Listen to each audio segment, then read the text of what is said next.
and it's time for a change. Tonight, let us reaffirm our commitment to a timeless American idea that government exists not to rule the people, but to serve the people. Democrats want to rule us with more government control, but that's not who we are. America is the greatest country the world has ever known because we're the freest country the world has ever known, with a people who are strong and resilient. 5 months ago, I was diagnosed with thyroid cancer. It was a hard time for our family, particularly our kids, Scarlett, Huck, and George. But we kept our faith and persevered. Thanks to exceptional doctors here in Arkansas, a successful surgery, and the grace of God, I am cancer-free. Through it all, I couldn't help but think about my mom. She was 20 years old and in her first year of marriage when she was diagnosed with spinal cancer.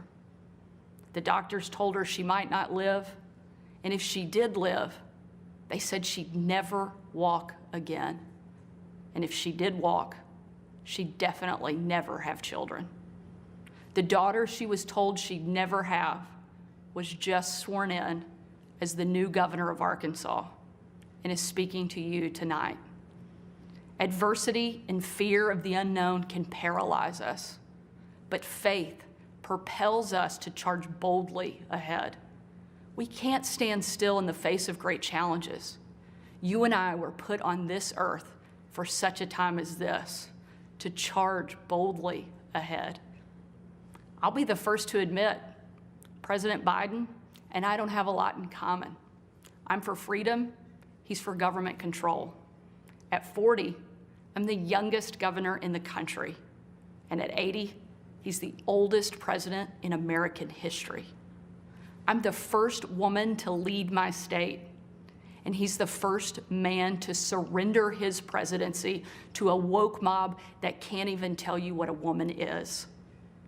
In the radical left's America, Washington taxes you and lights your hard-earned money on fire. But you get crushed with high gas prices, empty grocery shelves, and our children are taught to hate one another on account of their race, but not to love one another or our great country.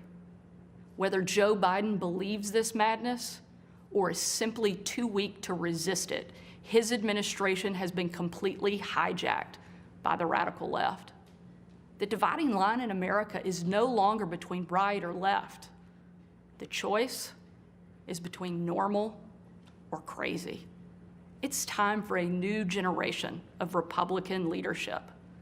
Upon taking office just a few weeks ago, I signed executive orders to ban CRT, racism, and indoctrination in our schools, eliminate the use of derogatory term Latinx in our government, repealed COVID orders, and said never again to authoritarian mandates and shutdowns. Americans want common sense from their leaders, but in Washington, the Biden administration is doubling down on crazy. President Biden inherited the fastest economic recovery on record, the most secure border in history, cheap, abundant, homegrown energy, fast rising wages, a rebuilt military, and a world that was stable and at peace. But over the last 2 years, Democrats destroyed it all. Despite Democrats' trillions in reckless spending and mountains of debt, we now have the worst border crisis in American history. As a mom, my heart breaks for every parent who has lost a son or daughter to addiction. 100,000 Americans a year are now killed from drug overdoses, largely from fentanyl pouring across our southern border. Yet the Biden administration refuses to secure the border and save American lives. And after years of Democrat attacks on law enforcement and calls to defund the police, violent criminals roam free, while law-abiding families live in fear. Beyond our border, from Afghanistan to Ukraine, from North Korea to Iran, President Biden's weakness puts our nation and the world at risk. And the president's refusal to stand up to China, our most formidable adversary, is dangerous and unacceptable. President Biden is unwilling to defend our border, defend our skies, and defend our people. He is simply unfit to serve as commander-in-chief. And while you reap the consequences of their failures, the Biden administration seems more interested in woke fantasies than the hard reality Americans face every day. Most Americans simply want to live their lives in freedom and peace. But we are under attack in a left-wing culture war we didn't start and never wanted to fight. Every day we are told we must partake in their rituals, salute their flags, and worship their false idols, all while big government colludes with big tech to strip away the most American thing there is, your freedom of speech. That's not normal. It's crazy, and it's wrong. Make no mistake, Republicans will not surrender this fight. We will lead with courage and do what's right, not what's politically correct or convenient. Republicans believe in an America where strong families thrive in safe communities, where jobs are abundant and paychecks are rising, where the freedom our veterans shed their blood to defend is the birthright of every man, woman, and child. These are the principles Republican governors are fighting for, and in Washington, under the leadership of Senate Republicans and Speaker Kevin McCarthy, we will hold the Biden administration accountable. Down the street from where I sit is my alma mater, Little Rock Central High. As a student there, I will never forget watching my dad, Governor Mike Huckabee, and President Bill Clinton hold the doors open to the Little Rock Nine. Doors that 40 years earlier had been closed to them because they were Black. Today, those children once barred from the schoolhouse are now heroes memorialized in bronze at our State House. I'm proud of the progress our country has made, and I believe giving every child access to a quality education, regardless of their race or income, is the civil rights issue of our day. Tomorrow, I will unveil an education package that will be the most far-reaching, bold, conservative education reform in the country. My plan empowers parents with real choices, improves literacy and career readiness, and helps put a good teacher in every classroom by increasing their starting salary from one of the lowest to one of the highest in the nation. Here in Arkansas and across America, Republicans are working to end the policy of trapping kids in failing schools and sentencing them to a lifetime of poverty. We will educate, not indoctrinate our kids, and put students on a path to success. It's time for a new generation to lead. This is our moment. This is our opportunity. A new generation born in the waning decades of the last century, shaped by economic booms and stock market busts, forged by the triumph of the Cold War and the tragedy of 9/11. A generation brimming with passion and new ideas to solve age-old problems. A generation moored to our deepest values and oldest traditions, yet unafraid to challenge the present order and find a better way forward. If we seize this moment together, America can once again be the land of the free and the home of the brave.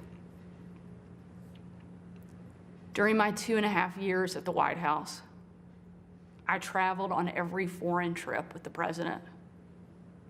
A trip I will never forget was on December 25th of 2018. My husband Brian and I had just cleaned up wrapping paper that was shoved into every corner of our house, thanks to our 3 kids, when I had to walk out on my own family's Christmas, unable to tell them where I was going that night because the place I'd be traveling was so dangerous, they didn't want anybody to know that the president was going to be on the ground, even for a few hours. We boarded Air Force One in complete and total darkness. There were no lights on the plane, no lights on the runway. Our phones and computers shut down and turned in. We were going completely off the grid. Nearly 12 hours later, in the pitch black of night, we landed in the war-torn part of Western Iraq. It was again a similar scene. No lights on the plane, no lights on the runway. The only thing you could see was coming from about a mile away in a dining hall where hundreds of troops who were in the fight against ISIS had gathered expecting to celebrate Christmas with senior military leadership from around the region. They had absolutely no idea that the president and first lady were about to walk into that room. And when they did, it was a sight and a scene and a sound I hope I never forget. The room erupted. Men and women from every race, religion, and region, every political party, every demographic you can imagine, started chanting in perfect unison over and over and over again, USA, USA, USA.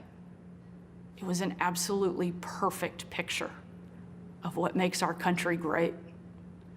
One of the young soldiers yelled from the back, "Mr. President, I re-enlisted in the military because of you." And the president said, "And son, I'm here because of you." Shortly after, that young soldier came up to me. He said, "Sarah, you have a tough job." I told him, "What I do is nothing. You take bombs and bullets. That's a tough job." And in a moment that I know I'll cherish for the rest of my life, that soldier reached up and he pulled the Brave Rifles patch he wore on his shoulder, and he placed it into my hand, a sign of ultimate respect. And he said, "Sarah, we are in this together." Overwhelmed with emotion and speechless, I just hugged him with tears in my eyes and a grateful heart for our heroes who keep us free. That young man and everyone who has served before him, all of those who serve alongside him, and the thousands we know who will be called upon to serve after him, deserve to know they have a country and a community back home doing our part in the fight for freedom. America is great because we are free. But today, our freedom is under attack, and the America we love is in danger. President Biden and the Democrats have failed you, and it's time for a change. A new generation of Republican leaders are stepping up, not to be caretakers of the status quo, but to be change makers for the American people. We know not what the future holds, but we know who holds the future in his hands. And with God as our witness, we will show the world that America is still the place where freedom reigns and liberty will never die. Thank you. God bless you, and God bless America. And that was Sarah Huckabee.